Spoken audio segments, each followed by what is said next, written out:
Hey there, welcome back to Eric Woodard's top 3 career tips.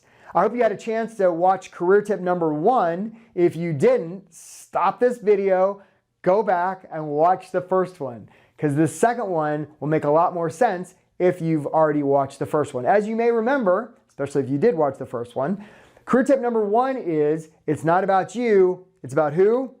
It's about them. That's right.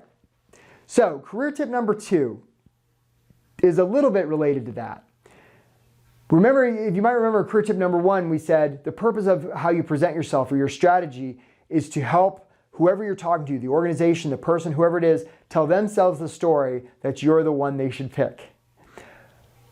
Career tip number 2 emphasizes the idea that you've got to tell a story, right? And it can't just be any story. It's got to be a story that's intentional. So there's lots of stories that you could tell, right? You could, and you had a chance to see the video where I told a little bit of my story, right? If you think about the details of that story, I was telling you a story that basically helps explain why I know a lot about career stuff. I could have told lots of different stories. They all would have been true, but I didn't just choose any stories or details, of all the details and overwhelm you. I carefully crafted a story that contains the most important stuff that's relevant to knowing something about careers, because I want you to believe me, because I know what I have will serve you, right? And so you should approach employers the same way.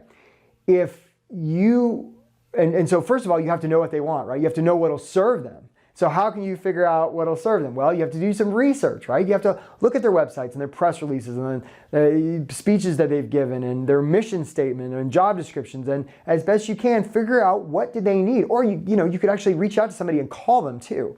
But figure out what do they need.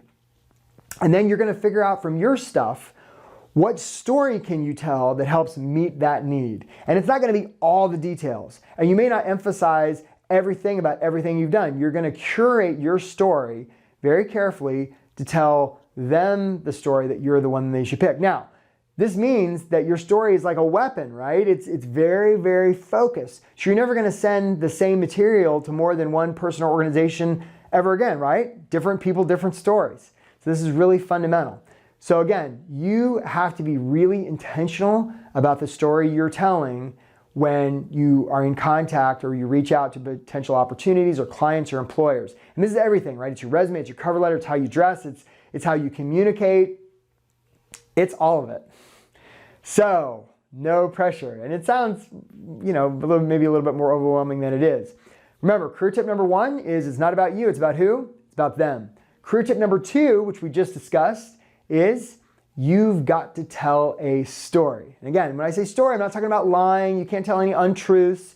It's got to be a real story. And we're going to talk a little bit more about what I mean there in career tip number 3.